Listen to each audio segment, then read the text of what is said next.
I know it seems like I'm always the bearer of bad news, but it's just the times we live in, okay? And when people in power do something sneaky and shady, I want to take my megaphone and make sure everyone knows, which is why this week I have some serious choice words for Republicans in Congress who are taking a scalpel to the SNAP program in their most recent quest to give themselves and their billionaire buddies another tax break. SNAP, which previously was known as food stamps and now stands for Supplemental Nutrition Assistance Program, feeds over 40 million Americans a month, including over 13 million children. So I would expect more righteous fury when Republicans announce plans for $300 billion in cuts to SNAP, which amazingly is $70 billion more than they were instructed to cut. Whether or not this passes, in a country as rich as ours, it will never amaze me that people can lack the basic humanity to ensure that children have enough to eat. That is not political, but if you want to be political, then let's talk about how this is going to hurt red states as much as it will hurt blue states. Poverty knows no borders, and for decades, SNAP has been a lifeline to communities all across this country.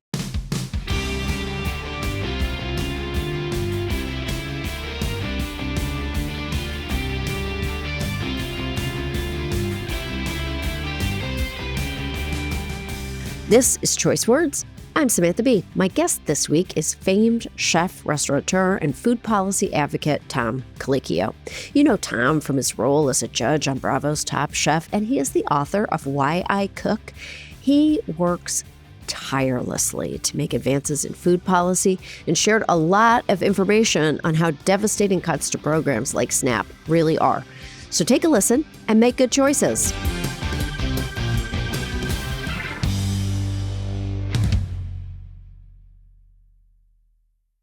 Oh my gosh, I'm so excited to be talking to you today. Thanks so much for saying yes. Of course.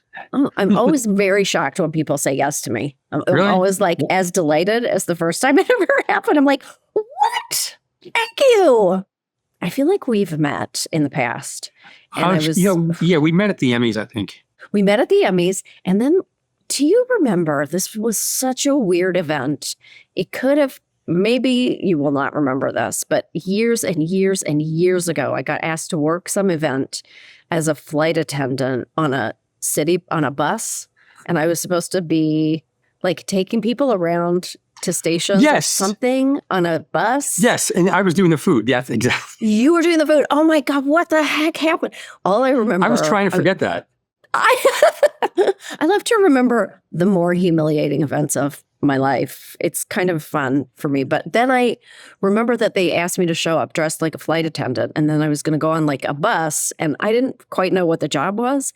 And nobody there knew what I was supposed to be doing. So I just ended up sitting on the bus quietly for 2 hours in a flight attendant outfit that I provided myself. Everybody was so weirded out by me. Where did you find a flight attendant's outfit? It was just in your closet? It was just there? To be honest with you, everything I owned can partially look like, if you jazz it the right way, it's for sure like just Delta. Let me just do like a neckerchief. Yeah. Anything can do it. And a little hat. Navy blue neckerchief and comfortable shoes. That's right. That's right. Anyway, I quietly rode the bus, and you probably quietly were like, how fast? How long what is my out? I know the feeling. Well, I'm such a huge fan. I'm a huge fan of your work on television and your books and your restaurants. Like, I feel like I'm so a part of your world and you don't even know it. So congrats to you. So I'm excited for this season of Top Chef because it takes place in Canada, which is where I was born. It's in Canada. Yeah, it's in Canada. You know, Right. we shot it before the tariff war. So yes, they were welcoming Americans then. When everybody was it was a different time. There. Yeah, it was a very different time. Yeah. They would have been very excited. They're always they used to be very thrilled when like a huge show, like a Top Chef would open its arms to the whole country. I bet people were so stoked. It was great being and Gail, who's been with the show from day one. She's from Toronto, so she got to play Queen of Toronto for the 7 weeks that we were there. Yeah, it was great. 100% local hero. It's. I mean, I spent some time in Toronto before, but not that much time. But it's a great city. It's a great city. It's a great eating city. Yeah. The food is delicious. Yeah.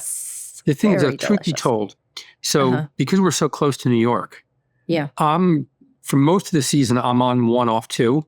So I was jumping out plane and flying home.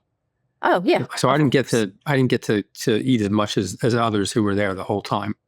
That makes sense. And you were like, I was making good use of Porter Air. Okay, the basis of the show, and I want to talk all about like the world at large and the system of food in this country, and I want to talk about politics around food and RFK Jr. and how he's just going to fix the whole goddamn enterprise. We should be fine pretty soon. I think they've got it under control. Yeah. But this show, the jump off point is really talking about choice. So in a moment, I'm going to ask you about like a really big choice that you've made. But first, I want to know, are you good at making choices for yourself? Are you? You must be pretty decisive. Yes, but I tend to. It'll appear as if I'm putting off the hard decisions, but I'm really not. I'm just mulling them over. And sometimes, like usually, I'm pretty quick to make a decision, and I can shoot from the hip. But if there's something that I'm really stuck on, I will take my time. So it looks like I'm procrastinating, but I'm really not. Because most of my life I procrastinated because I most likely would have been diagnosed with ADHD. All of my children are clinically diagnosed and I have a lot of the same issues. And so it seems like you're procrastinating, but a lot of times I'm just mulling over. I'll give it some time. I'll give it some thought. But no, I can, I can make a decision. I mean, do I take an Uber or do I take a subway today? I don't know. Those are the. Whose counsel do you seek the most frequently? My wife usually. Your wife. Yeah. And do you listen to her when she Do I listen to her? Yeah. It depends. My wife she's very bright, but she also researches stuff to death. Okay. And so, if we're planning a family vacation, she'll research to death. I'll just go there and kind of stumble around. And so, so if she's offering, that type of advice, I know that she's actually spent time with it. It's not just, she's not making shit up. Or does she sometimes tell you stuff that you already know about yourself? Like she's like, man, you're not going to like this. You don't want to ride a bus dressed like a flight attendant. Oh, no. For hours. It all depends. We'll have a very spirited debate. Okay. AKA argument. So what happened is, we would argue over something and I wouldn't fight fair. I was raised to fight to win. Okay. And so she's having an argument to sort of further, to sort of have a better understanding of each other. And I'm just fighting to win. And when she pointed it out, I was like, no way, I'm not doing that. Well, during the pandemic, we hit a rough spot in our relationship and we went and spent a little couch time. And she was right. Okay. And so we fight a little differently now. At least I do. That's so interesting. Did you have a lot of siblings growing up? I had 2. I had an older brother and a younger brother. Okay. And we shared a bedroom. So so we got into it. Oh, so you know how to fight. I grew up in Elizababeth, New Jersey, which could be rough at the time. And it's like, and I was very small. And he was like, you got to fight to win. He's taught to win. And this is prison rules. You got to pick. You got to choose your loser. You got to get in there. Right. But in my household, you had to speak up, or you weren't going to. You were going to get ignored. So anyway. But yeah. So typically, though, my wife is a good sounding board. Okay. And I trust where she's coming from. Would you ever ask your kids, are your kids at the stage of life where you can go, what do you guys think about this? Like, do you involve them in big kind of big picture stuff? I have 3 children, all boys, 14, 15, 32. Okay. So no, I don't necessarily ask them for advice, but right. The 14 and 15-year-olds are like, take more creatine.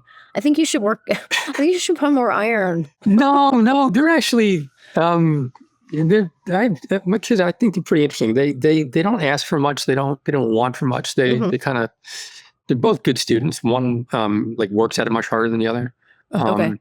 But and is really proud of his grades, and the other one's like, I don't really care, and he still gets good grades. But no, they're easy kids. I think in terms of teenagers, because people freak out over teenagers, they're pretty easy. No, they give my wife a much harder time than they give me. But they listen. I mean, I think they still think Dad's cool. Great. And not because I'm on TV, because they've never watched the show. They don't care. They ask my opinion more than I ask their opinion. Would you anticipate, is there a world in which you think they would go into your line of work? No. Like, do they? No. No, my older son, he works in a restaurant. He's a bartender. He does. Okay. And he works at Pebble Lounge. So, okay. Yeah, which is near, it's in the NBC building. But it's 30 Rock. So yeah, but he's sort of in the business. But no, the other two guys I don't. My younger son doesn't eat. He's so picky, he just doesn't eat. And he eats bread, and he lives on chicken wings and bread and a few other things. But he's not a big eater. He's getting a little better. That's so no, I don't. But also, I wouldn't want them to go into my business. No. Somebody asked that about my kids today. I'm like, there's nothing that we would have done to indicate that it's a desirable industry for our kids to enter. Like, we didn't make it look bad, but we also didn't make it look so sexy and appealing that they were like, I got to get a piece of that. Yeah. My industry is getting more difficult and more difficult. And I wouldn't encourage them. But again, if one of them came to me and said they want to be a chef, I wouldn't say no, that's a bad idea. Right. If that's they really love it, but none of them seem to care or give a rat's ass about cooking. Right. And I cook most nights at home for dinner. I'm cooking dinner. They don't. They're just like, zero interest. Food appears. Zero food interest. Yeah. We go from zero to food. They have absolutely no interest at all in what I do. I think that's the natural order. Yeah. I actually think that makes a lot of sense. Right. Is there a choice that you can think of? I ask every guest, is there a choice you can think of that changed your life maybe in an unexpected way? Like, so in a way, I got a call out of the blue from a producer asking if they're doing this reality competition show and they think I'd be great for it. And my first response was absolutely not. I don't want to do this. Right. And they called back and they said, can we get you, can we send someone to the restaurant with a camcorder to get you on tape? I was like, sure. Okay. And then 2 days later, they called back and said, can we get you to LA for a screen test? I said, no, I don't want to do the show. Like, I'm not, no interest. And I said, here's the thing though. There's a documentary made about the opening of Kraft and it's for ABC News. It was going to be this how to open a restaurant type thing. And they were doing a whole series on how to, and 9/11 came and they scrapped it. So I ended up airing on PBS and not a whole lot of people saw it. So I sent them that and then they called back and said, we want to make an offer. Oh. Everyone in my family, this is what I didn't take my wife's advice. She said, don't do it. Other family members. And I decided to do it. And it was probably the best decision I ever made. That's a really big one because it's hard to, proof of concept is so difficult, especially with reality, because you have no idea how it's going to, you film so much and there's no way that you could possibly know how it's going to end up. Yes, we certainly didn't think it was going to last 23, start shooting season 23 in August. So never in a million years thought we'd have to get 23 seasons out of this. I mean, it's incredible. And seems to be no end in it, except for, who knows what's going on with, production these days. Right. Yeah. I mean, who knows? But you know what? But it endures and it really set the bar. Yeah. Top Chef really set the bar for people who really care about food. Because there were other shows I feel like food television was burgeoning, it was growing, but a lot of it was cupcake competitions and stuff like that. And Top Chef was just a higher, it's the highest end version of that. And it's visual and smart and with the chefs the contestants are amazing. It was just a different it didn't, it started out, obviously, the production value was better. It was airing on Bravo's production value was better going in. Yeah. But, the first couple of seasons, they had this idea where, because it was a reality show and Bravo, did reality really well, they wanted to make a reality show. And so they would cast some professionals, but then some home cooks and a home cook can never do what a professional does. No. I don't care how good of a home cook you are. You just can't think in terms of, also, you're not using recipes. Most home cooks rely on recipes, where chefs aren't allowed to use recipes. And so they just have to cook intuitively. And you can't keep up. And if you say to a professional chef, you have an hour to make, 20 dishes, they can do that. A home cook couldn't do that. And so it took a couple of seasons to work through that. And then I think when it really hit home, was the season that we won our Emmy for was our 6th season. That was our Vegas season. And, when you submit one episode And the episode they submitted was the foodiest episode we had ever done. It's a bunch of French chefs talking about food, and the chefs had to make a dish. They had to make food, but it was this conversation that was like really deep, into food, and that's the one that we won our Emmy on. So I think at that point the network realized that this needs to be more competition. The food, the inherent drama is from the chefs doing what they do. It's not about the reality piece they were so focused on. And I think that's when it really made a sharp turn. And it became the show that it is today. I had been thinking for a while about starting a podcast before I actually did. Every time I thought about it, it just seemed so daunting. Finally, one day, I decided to stop putting it off, and I turned my dream into a reality. Odds are many of you have felt that same way about starting your own business. You have tossed and turned during sleepless nights thinking about the possibility. Keep asking yourself, what if it doesn't work out? What if someone else beats me to it? Take it from me. It is time to stop thinking about what if and start doing. And one of the easiest ways to do that is to use Shopify. Shopify is the commerce platform behind millions of businesses around the world and 10% of all e-commerce in the US, from household names like Mattel and Gymshark to brands just getting started. What if I don't have a big team? Shopify helps you handle anything from website design to managing inventory to customer service to global shipping and more, all in one place. What if I'm looking to grow my business in person?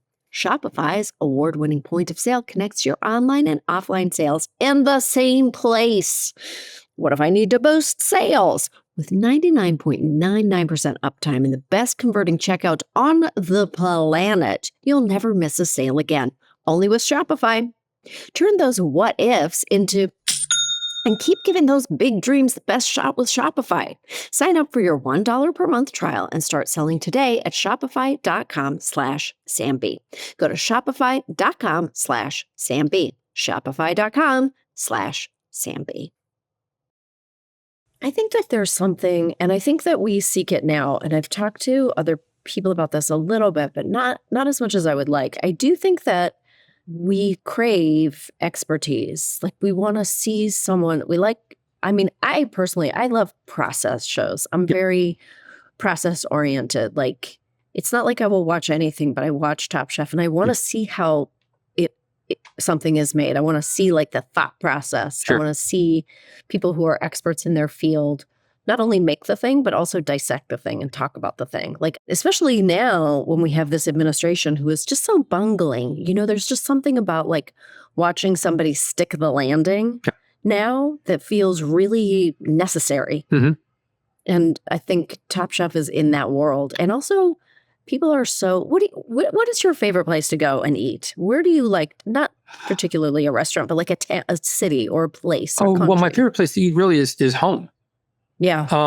I don't have a favorite restaurant. I mean, city-wise, there's a lot of great cities in America to eat. I mean, they're all the usual suspects, but Singapore, was the most surprising one. Oh. I didn't know what to expect there. We shot our finale there years ago. And I remember I got there around 10 o'clock in the morning. I was actually coming from Australia, and I was going into the hotel and I ran into some of the crew and I was like, I'm starving. Where should I eat? And they said, there's a food hall. And this was before food halls became big in the States.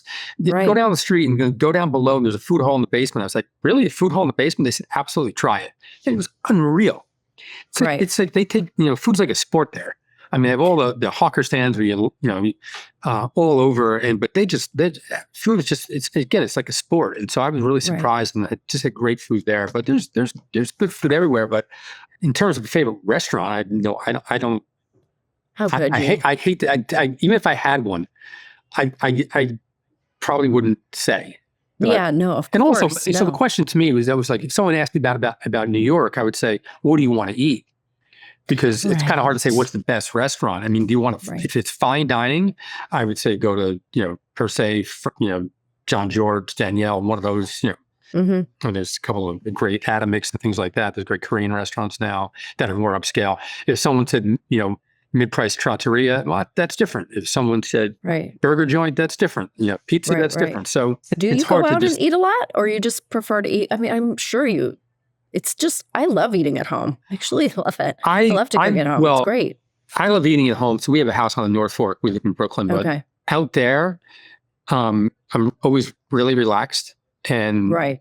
I have a pretty good sized garden. And so cooking out there in the summer for family and friends, my absolute favorite. And I do a big 4th of July party. It's like 60 people, and every time going into, my wife's like, "Do you need help?" I'm like, "No." She goes, "It's just so much work." I'm like, "I know, but I enjoy this. It's fun." What do you grow in your garden? We have a garden too. We grow a lot of food. I'm just curious what you like to grow in it. I grow just on the fruit side. There's raspberries, and there's black raspberries, and there's yellow raspberries. There's blackberries. There's currants. I have some apple trees. Spring old peas and garlic. We plant the garlic in the fall. It comes up in the spring. I just planted a bunch of beans. I planted fava beans, and then of course the zucchini and peppers and tomatoes and squashes and onions, and then in the fall squashes. Now the only problem is we started shooting post-pandemic. We started shooting starting middle of August, and so I'm gone during like peak season, and that's terrible. It's horrible. And I come back to a disaster every year. Every year that happens. That happens to us too. We always take a vacation right at the beginning of July, and then we have to time. We're always like, when should we put the tomatoes in? They're going to get destroyed. Like no one's going to water them properly, and they're just going to be a big mess. Right. So I have irrigation. So the watering part's done, but no one weeds. And I get there, the weeds are taller than the tomato plants.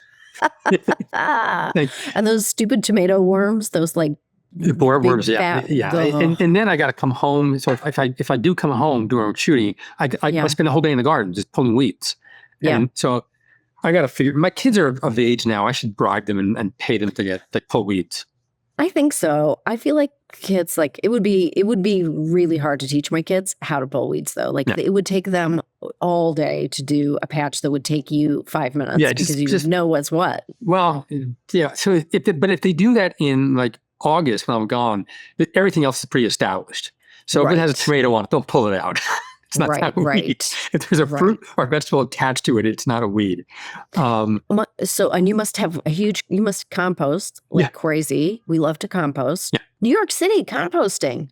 What do you make of this? How do you feel about this? Well, the cool thing that most people don't know is that if you compost in New York, there's one day in the spring where you can go to where they actually compost everything, and you can take as much compost as you can put in your vehicle.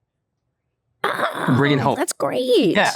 So, you load up the SUV full of compost. It's great. That's great. Yes. Now I compost, but I also buy compost too, because I just don't produce enough of it out there because we're not there all winter. So it's hard to produce enough of it. But composting is big.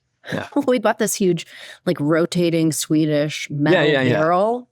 And it just is, it's incredible, but just goo drips out of it all summer long. Yeah, like it's just like a big brown fountain. Beautiful. Of waste. It's so disgusting. Yeah, and then the other thing is I can't put meat or fish into the compost because the rats come and find it. Yes, that's right. But process, especially I think creative people like to see that process. I know Liev Schreiber, I ran into him on the street a couple of years back, and he stopped me and he's like, I met him before that, and he stopped me. He goes, I just love the show. I'm like, come on, you watch it? He goes, yeah. I said, well, what do you like about it? I said, do you cook? He said, no, I don't. I said, well, what do you like about it?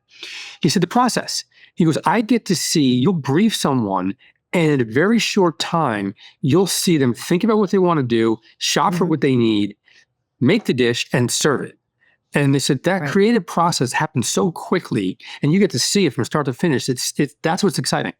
I said, I never thought of it that way, but you really get to see that, and because a lot of if you're a writer, that process you can't possibly film that. It just takes it's too long. It's very introspective, and then you usually lock yourself in a room. And my wife's a writer, so and so it's just it's you don't see it happen. Like this is something you get to see from start to finish very quickly. And I never kind of thought of it that way. It's pretty neat. Yeah, start to finish very quickly. And then you get to see someone else enjoy it, which you like to see someone else enjoy things. Like that is delicious too. Right. And then on our side of it, most chefs will say that immediate gratification is what they love because you get to serve someone and immediately get that feedback.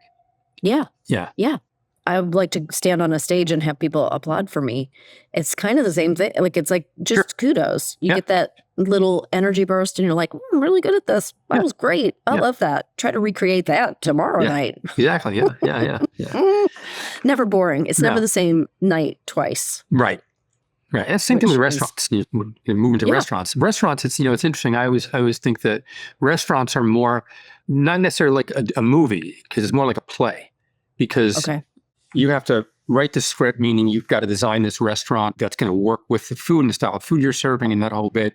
You've got to build it. So it's like building a set. You need to build it. And then there's opening night, which is great. Now, this is where it departs. A movie, you do all that stuff, but it's in the can and that's it. It's done. Yeah. So this is more like Broadway play, because every single night you have to go out there and do it.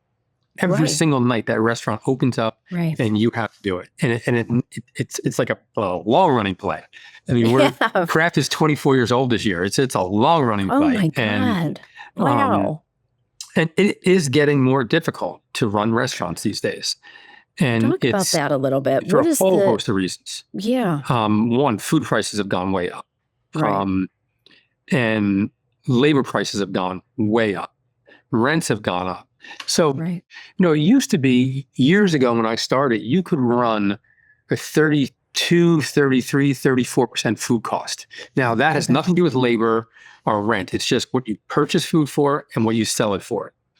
Nowadays, you have to run a 25, 26, because all the other variable costs have gone way up. Also, since the pandemic, there's a huge labor shortage in New York. There's a lot of young people moved out. Also, I think because rents are so high in New York that a lot of young creatives aren't here anymore. I mean, the New York that I grew up in, when I first started working in New York back in 1984, 85, I mean, back then, most of the waiters I worked with that were creatives, they were squatting in Soho. And creative people could afford to live here. And that's what made the city a vibrant place. Now, you can't. You can't. Even if you're, back then, if you were an artist, maybe you waited tables to pay your rent, but you can't do that anymore. And so a lot of young people creatives who were the waiters who, worked in our restaurants, and young cooks who were living, maybe out in Brooklyn. Back then they could afford to do that and work in the city or out in Jersey. Now you can't do that. And so it's hard to find staff, and so forget about just paying them, like demanding a lot more money, which is fine, but you can't get staff anymore. And then a lot of young chefs who trained in New York or maybe trained in the big cities, maybe decide to have children and they want to be closer to home. So now on the good side of that ledger, you have great food everywhere now. So you can go to a tertiary city, you can go to Paducah, Kentucky, to find a good restaurant. Where 15 years ago, 20 years ago, forget it, that was impossible. So now there are good restaurants everywhere, but it's harder to run restaurants in cities. I mean, I feel like restaurants, in a way, as a person who I like to cook at home, but I like to eat out a lot and I like to try new things. And there does feel like there was COVID, which was devastating, but it feels like a bit of a renaissance now. Like it definitely feels like little smaller things are bubbling up. Like chefs have left bigger venues to open up a bakery where they make 12 of their very best creations. There's a lot of that happening. I know there's a lot of smaller restaurants opening up because the big restaurants, I mean, anyone opening a big restaurant, the developers are paying for them. Big name chef is no longer going to have to go out and raise money. And developers knowing that they want the base of customers they're looking for. They need to have amenities. And so typically what they're doing is the ground floor space, a restaurant will open up, but then we're also doing the food on the third floor amenity space for the tenants. And so but that's only like a big name chef that's going to get that. So the chefs who are coming up, they're finding smaller places and they're finding second, third generation restaurants. So somebody else put the infrastructure in, they're going there, they're putting a paint job on it, putting their own restaurant in there. So there's a lot of really cool things happening like that. Right. And also I don't know, what's your feeling on TikTok food stuff? Because really, my kids have an awareness of of croissants that come in this circle, like a wheel-shaped croissant. It's hard for me. I'm not on TikTok, so it's hard for me to relate to it. And I don't know if my kids spend a lot of time on TikTok. They spend more time on like YouTube Shorts. And they're also, my 14, 15-year-old, they are not on social media. Okay.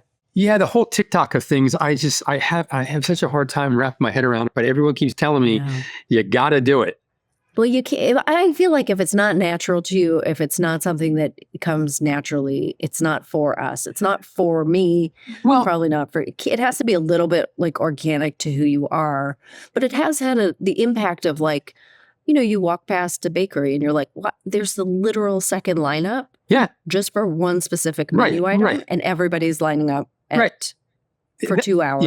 Yeah, I mean that's great. And I think so. I'm going to have to explore more of it. But my first interaction with TikTok was these kids dancing, and I was like, I can't even look at it. I feel creepy. Right? Yeah. No, this isn't for me. That's fair. And I shouldn't be looking at this. And so I kind of have to take a second look at it and look at the food part of it. But everyone that you talk to say, well, the two things I hate is like you got to get on TikTok, and influencers are such a big deal. It's like influencers. Tom, you've got to invite all the influencers. Yes. You've got to get on a bus with all the influencers, and you're going to be the flight attendant, and you show them all the hot spots.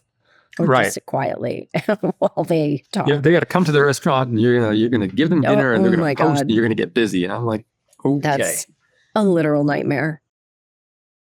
You just realized your business needed to hire someone yesterday. How can you find amazing candidates fast? Easy. Just use Indeed.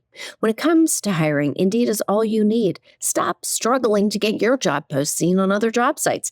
Indeed's sponsored jobs help you stand out and hire fast. With sponsored jobs, your post jumps to the top of the page for your relevant candidates so you can reach the people you want faster. And it makes a huge difference. According to Indeed data, sponsored jobs posted directly on Indeed have 45% more applications than non-sponsored jobs. Plus, with Indeed sponsored jobs, there are no monthly subscriptions, no long-term contracts. You only pay for results. When I was looking to hire someone, I gotta tell you, it was so slow. It was extremely overwhelming. I wish that I had used Indeed. How fast is Indeed? In the minute that I've been talking to you, 23 hires were made on Indeed, according to Indeed data worldwide. Join the 3.5 million employers worldwide that use Indeed to hire great talent fast. There's no need to wait any longer. Speed up your hiring right now with Indeed. And listeners of this show will get a $75 sponsored job credit to get your jobs more visibility at Indeed.com/SamB. Just go to Indeed.com/SamB right now and support our show by saying you heard about Indeed on this podcast. Indeed.com/SamB. Terms and conditions apply. Hiring? Indeed is all you need. You must have reflected on the future of tipping. There have been efforts to eliminate tipping in certain restaurants. It's always it's kind of a huge source of debate. I think it was maybe, we're kind of leaving it behind. We seem to have reverted back to a situation of regular tipping. So this has been, I can tell you how long this has been a thing. When Danny Meyer and I opened Gramercy Tavern, this was 30 years ago, we had talked about getting rid of tipping back then. Right. And so it was about 10 or 12 years ago when I reached out to Danny and said, hey, I'm thinking about getting rid of tips. Where are you on this? And he's like, so are we. So we got together and we talked about it. And he tried it. And after the pandemic, he stopped it. And he was probably, and I believe that Dirt Candy, which is a vegan restaurant, is still doing it. I think they're one of the few restaurants that are still doing it. I had a different idea of what Danny ended up doing. And I tried it for one service because we weren't open for lunch at Kraft. And so I opened lunch and I tried it there and it didn't work. And here's the thing. The only way for it to work, you have to charge about 25% more. Yes. Because you still have to pay the staff, right? Yeah. Right now it's a pass-through. So you're tipping 20% on average. And now the problem is if it's just revenue, you got to pay taxes on it. And so you've got to charge about 25% more. Now, if I do that in my restaurant, and the reason I didn't do it is my staff doesn't want it. The waiters are the ones pushing back on this more than anybody. Right. They just, and I said, I have data because all my waiters get paid by a check. Even cash that's left, we take it and then we put it on a check. And so I said, I know what you guys have made for the last, 5 years on average. And so I'll pay you that. Now, the hour rate for some of the captains would have been like $45, $50 an hour. Right. And so I was like, we'll do that, but I got to charge. No, we don't want that. Because they always said, well, there's some nights that someone comes in and they just buy a ton of great wine and it's a big night for us. I'm like, but that's why I'm averaging it out. It works out in the average, and they just didn't want to do it. So I tried it. But then the problem I had is if I did that for dinner and I charged 25% more, anyone who wasn't doing that, if someone's looking at menus, they're going to go, this menu is outrageously priced. They're not going to go to the restaurant. So the only way for it to happen, I think there would need to be legislation to get rid of tipping. Right. Yeah. You need buy-in from all parties. Everybody has to do it. It's not going to work. Because it's so hard too because Americans are so used to tip. We tip so generously, and it's actually very weird and difficult to go to other countries where tipping is not acceptable and is insulting. Right. I actually don't know how to handle it. Right. But I think it's gotten outrageous. You know, when you go and get a cup of coffee, you know, there's that screen and they want you to tip. It's like, come on. And I do, but like there's certain things I just say flat out, like I'm not, we can't do this. Yeah. Like if I'm going to the coffee shop and I picked up my own beans, I'm not doing it. Right. I did the work. If I go shopping in a small, like little grocery store and I turn around and they want to tip, I'm like, no, stop it. I'm putting the things in the thing. Yeah, I'm not doing that. I'm doing it. Doing that. You tip me. Yeah. But then, you know, and the big problem with tipping is, you know, who tend to get bigger tips? You know, minorities tend to get lower tips. You know, older men tend to get lower tips. Younger women tend to get better tips. Older women tend to get worse tips than younger women. And then there's this idea. You know, I've talked to some people. I take older people, really people my age, and they're like, "Well, I want to be able to if someone gives me great service, I want to be able to give them more money." And or if I get bad service, I want to be able to punish someone. Okay, here's the deal. Here's the deal. If you punish someone by giving them a bad tip, that waiter is not going to come to one of my managers and say they gave me a bad tip, because the question is going to be, well, maybe you give them bad service, right? Right. Plus, we have a pooled house. So you're going to try to hurt someone. It's really not hurting them. But I'll never know. If you give someone a bad tip, I'll never know. Now, if you call a manager over, if there's no tipping, and you call a manager over and say, I'm not getting great service here, I'm really upset, we'll do something about that. Right. But you're going to leave the restaurant, and we're not going to know until you go on Yelp and give us a bad Yelp review. You know, I'm going to go, well, my response to that is there's not a damn thing I could do about it now, is there? Oh, well. You said something over in the restaurant, maybe I could do something. Now, sorry. Yeah. But now you're on your own. So tipping's funny. You know, it's interesting because I think tip is an acronym to ensure proper service. Well, maybe you should tip someone before service starts. Yeah. Not after. You want to ensure proper service, maybe it should happen before. I wish it could be legislated and we could get rid of it completely. Yeah. That would be great. Yeah. I wish it could be fair. I wish it could be across the board. Yeah. But, you know, it's pretty hard to get people all doing one thing. Yeah. Especially, it's kind of like, I could see them doing it like in Finland. Everybody's like, we're on board nationally with one thing. Here, we don't do that. Well, I mean, and actually, speaking of which. Now, I mean, you and your wife, you made a documentary about a decade ago about ending food insecurity. Yes. How has that subject matter evolved since that film? What was really interesting is after the film was up a place at the table. And soon after, there was a certain language around hunger that we were really out to change. I mean, number one, we wanted to make sure that stakeholders, people who experience hunger, who are relying on SNAP, that they had a place at the table. That's where we had a place at the table. So when these organizations that wanted to deal with ending hunger, when they got together and they tried to create policy, that you'd actually go to the people who were experiencing the problems and say, how can we help? As opposed to just from the top down. So that was one thing, and that started to change. But also, my wife, so the reason she decided to make this film was she was mentoring a young woman whose family was living in a shelter in Brooklyn. And we had noticed that she had some learning disabilities. And in New York City, if the city can't meet the child's needs, you can get them into a private setting. And I'm not talking about a fancy private school, but a school that could teach to a deficit. And so we got her into the school. Now, it wasn't part of the public school system. And so very quickly, we got a phone call from the principal saying she's clearly hungry. There was no breakfast and lunch program. That prompted my wife to start looking into the root cause of hunger, which and the big root cause is poverty. But what has worked, what hasn't worked, and very quickly we found out that hunger in this country isn't because of famine. It's not because of war. It's not because of drought. It's because we don't have the political will. We have enough food, and so we don't have the political will to make sure people are fed. And it always becomes a political football between right and left. I spent a lot of time on Capitol Hill, and for the longest time, they weren't cutting the program. Right. And in fact, started to expand a little bit and started to expand school lunch. But now with this administration, they want to cut $230 billion. That's over 10 years out of the SNAP program. That is devastating. And who's it affecting, really? It affects disproportionately children and seniors. Yeah. And there's no way to make this up. And, I'm very active in helping raise money for New York Food Bank and for jobs that we deliver, that I've worked with and other City Harvest especially. Right. And, we'll go and do an event, a fundraiser, and raise, $2 million. That sounds like a lot of money, right? And we all pat ourselves on the back and go, this is awesome. We did one night and there's an auction, crazy, auction prizes, and New Yorkers come out and they open their wallets.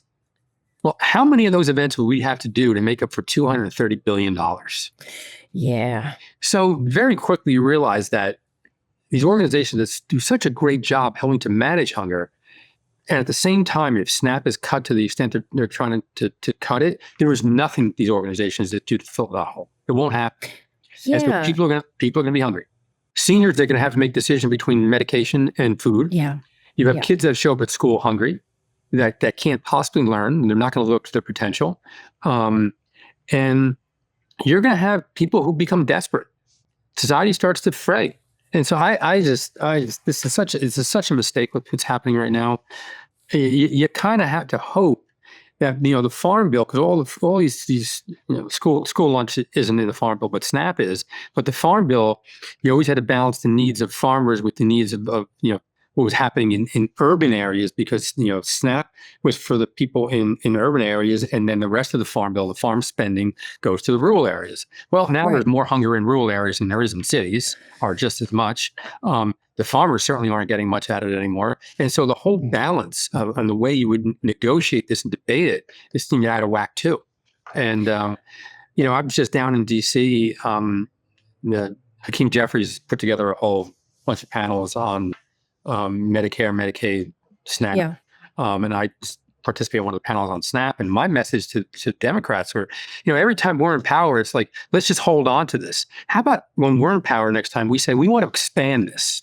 Right. We never get to that point of expanding these programs. It's always like, just hold on to them.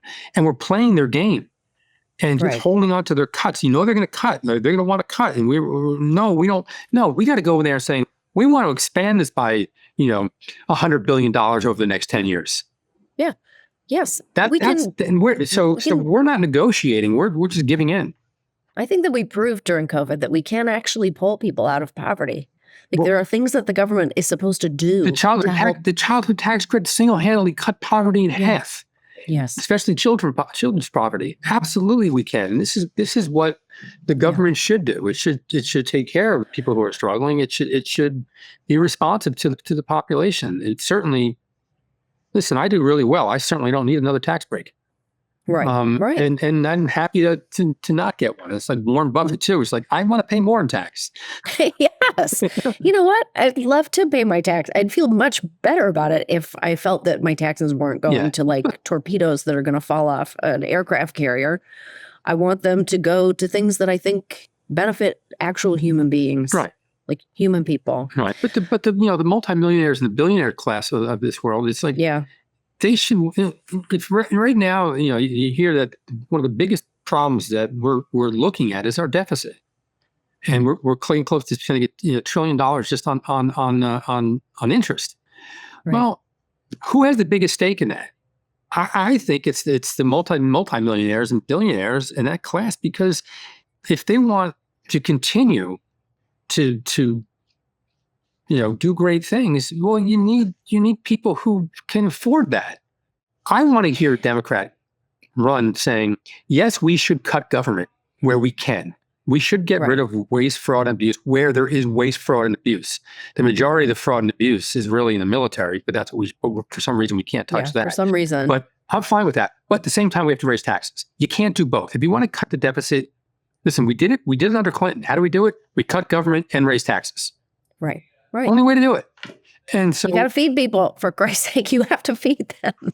Right. But in the meantime, programs that feed people, programs where, you can get healthcare, Medicaid. Right. I mean, some number like 42% of all the births in this country are paid for by Medicaid. And you want to cut Medicaid? Oh. All to give tax breaks to people who don't need additional money. Right. Like, it just boggles my mind. Yeah. It's sick. It's actually, it's upside down, and it's a sickness. And I think that, like, when you talk to people on an individual basis, they all really understand this, but we are dealing with people who are so obtuse and have maybe not had a lived experience of regular human life. It's astonishing. It's astonishing. But I appreciate that you're out there with Hakeem Jeffries. Like, just keep saying it. Right. And this is the thing that I think your listeners need to understand, is that when you're a Jeff Bezos, that kind of wealth, he doesn't pay income tax because he doesn't have income. He hasn't drawn a salary in ages. So what they do is they'll borrow money from the company.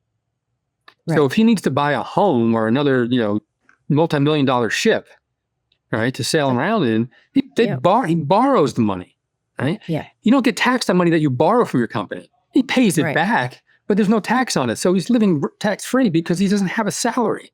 Right. And so that needs to stop. There needs to be a way to figure out a way to tax that, because it doesn't seem right. Yes, it feels upside down. I go to a fair number of benefits where the cause of the benefit is, it's heartfelt, it's real, like the fight is real. Let's say it's in the space of conservation, animal conservation, okay? And half the people present are so wealthy, they're the ones who have caused all the clear cutting in the Amazon or whatever. They're the ones who are like literally blowing up the earth. And then they're like, today I gave $5 million to this cause. I'm like, you broke it. Right. You fucking did it. Right. You're the problem. If you just didn't do the thing you do, we wouldn't be having this conversation. Right. What there's that and the whole, NIMBY argument where, we need housing. We don't have a homeless problem in this country. We have a housing problem in this country. We need to build more housing. Well, most people just don't want that. They don't want that low-income housing in their backyard, and they'll fight for it. That's what I'm a huge fan of Ezra Klein. His book Abundance is just about that. How we stopped doing great things because we put so many roadblocks and red tape to doing these great things. That if you want to build something, it'll take you years to study. Have the environmental impact, and then lawsuits that go back and forth. And before you can put a stake in the ground, you're 10 years in dealing with lawsuits. Like that's got to stop. Well, you know what? I feel like more people should ask you. I feel like you need to go on the brand new Air Force One. You need to get on that luxury. I don't think I'll ever be asked to go on that flight. And I don't know if I ever want to go on that flight, but not the current administration. If Biden had asked me to come along, I would have got on that flight. They're only serving McDonald's patties. It's a good horrible. Scene. It's horrible thing. Yeah, but I want to thank you so much for your kindness and talking to me. And it was just, I don't know. This was really great. And thanks. The message of your work is just so clear and pure. And I'm just a huge fan. So I appreciate it.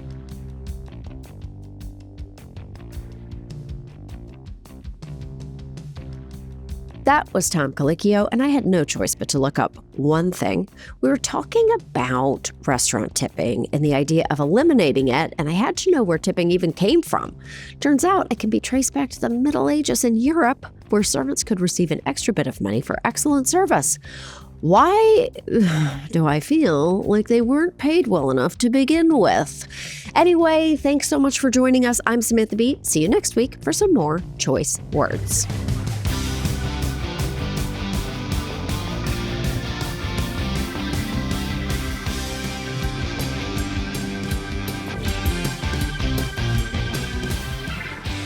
Thank you for listening to Choice Words, which was created by and is hosted by me. The show is produced by Tzvia Baron-Reinstein with editing and additional producing by Josh Richmond. We're distributed by Lemonada Media, and you can find me at Real Sam B on X and Instagram. Follow Choice Words wherever you get your podcasts or listen ad-free on Amazon Music with your Prime membership.